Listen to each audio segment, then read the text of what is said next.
lined up then, and away we go for race one. And it's a good start from Ivan Muller in front of Michelis, the two title rivals, making a great start going down that long straight. The street circuit opening up before them.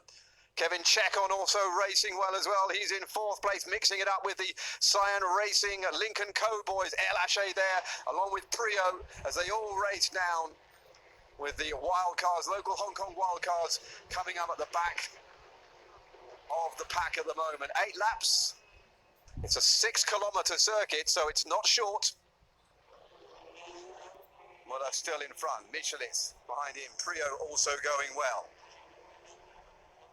Battle of fourth is taking place between Jan El Haché ahead of Chekon and Huff and Bjork. There they are. Bumper to bumper. So important to keep your concentration, keep your line and watch the braking in front. There's literally nowhere to run off here. We saw it in qualifying with all the cars going into the barriers. It doesn't take very much to block up the circuit. It's important for El Haché here.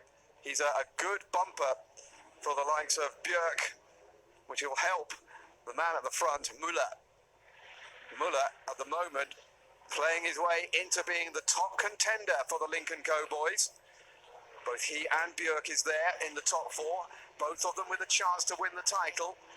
However, we can't help that team orders will happen. Oh, there's a chance. Leutert's gone into the wall. Ascona behind him. Verne has also had to come up short in the Audi. Fortunately for the men at the front, that was further back down the pack.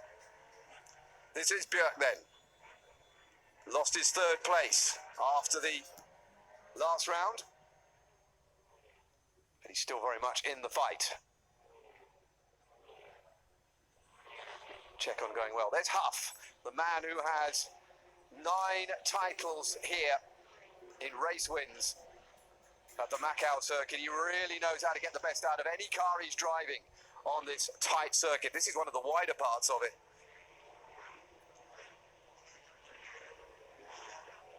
Björk fighting it out with Tarquini, the winner of the inaugural world title last year. They're fighting it out for 7th place at the moment here on lap 3. El Haché going out wide, trying to get past his teammate. There's Tarquini with Verviche right behind him in the grey Audi. Muller, though, still leading from Michelis and Prio.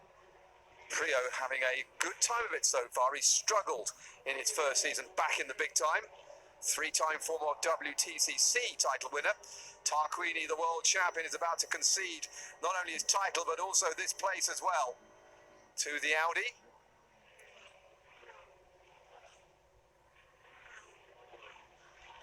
Verviche overtaking Tarquini for 8th place.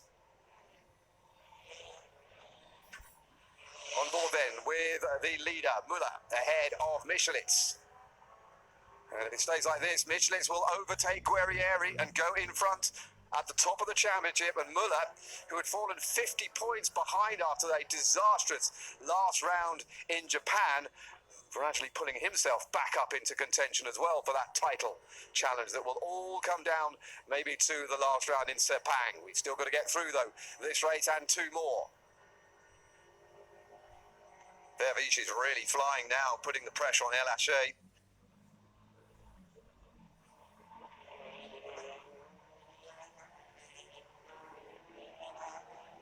Got to be so careful through that corner. We saw so many crashes in qualifying.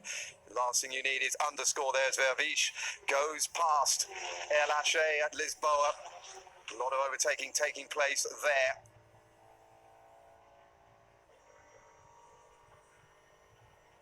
This is where the Lincoln Co's really come into their own. With those saloon cars up against the hot hatchbacks, they get a bit more aerodynamic drive. Oh, there's a problem. Langeveld and Mar fighting for 20th and crashing at Lisboa. Well, let's take a look at it from the point of view here of Tom Coronel. Wow, he was right in the middle of that, and he does ever so well to keep his own car on the track. Well, that must have raised the experienced Dutchman's heartbeat just a bit. Look at that. The curtain's closed in front of him.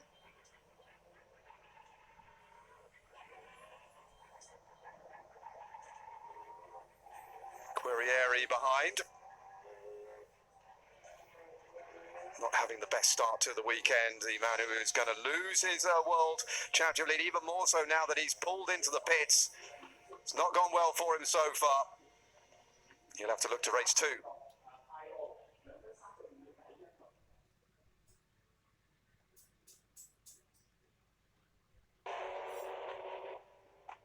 Final lap, and that retirement of Guerrieri has really thrown open the tactics for Lincoln Co. Muller is still leading ahead of Michelitz. Michelitz will be the leader if things stay the way they are at the moment, but Muller is moving himself right back up into contention for the world title. The man who had that record points haul in China the round before Japan, where he had an absolute nightmare and fell back out of contention. But it's an up and down conclusion to the season for the experienced Frenchman, and he's really in it now, challenging for the title. Andy Priaulx in 3rd place at the moment, and he has yet to have a podium in this current season. So the former 3-time world champion having a great race as well for Lincoln Co. However, he's not there anymore, he's dropped back. Suddenly the blue car was not there, and it's Muller comes across the line, Michelitz followed by Chekon, and you can see Björk has gone in front of Priaulx, and Lincoln Co have moved Björk up the order so that he too stays in the title race. Muller though, brilliant.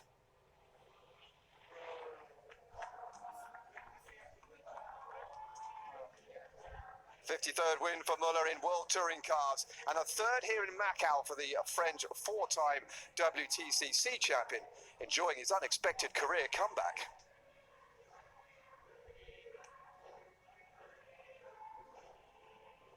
It's amazing because I retired in 2016. I thought I would never come back, at least in the car, because I came in 2017 with Cyan to help Ted to be with champion. And I was miles away to think, okay, one day I will be back on that track in the car. And I am back in the car, and even on the good way, because there is a victory. So it's pretty fantastic. But again, it's a real team effort. Thank you for all the boys. Thank you to Ted, Andy, and Jan, because they helped me also, because they pushed me to be faster, and they helped me also on the qualifying. The other man smiling after the first race, even though he couldn't find a way past Muller, is Norby Michelitz. However, runners-up place on the podium, plus a no-points finish for Guerrieri, means the Hungarian driver regains the lead in the Drivers' Championship. Hyundai flyer Michelitz having turned a 2-point deficit into an 18-point advantage over the Argentinian Honda racer. But victory, though, is for Muller. We were a bit unlucky yesterday, so for me, I needed to take maximum points today. This is why I really tried hard, especially at the start, to jump P1. But in the end, at the start, on the first lap, and all the way through the race, he did a perfect job, so congrats to him. I really tried my best. Anyway, yeah, important points. I think tomorrow will be a difficult day for us. And like I said, if it's 18 points, 30 points, or 5 points, doesn't really matter so much right now. For me, the most important thing is to have 2 clean races tomorrow and grab some points. And that's because it's now sure that every point will count in this year's race to the title. A fact also understood by Lincoln Co.'s team. And it forces the Chinese brand to make a clear choice for the rest of the weekend.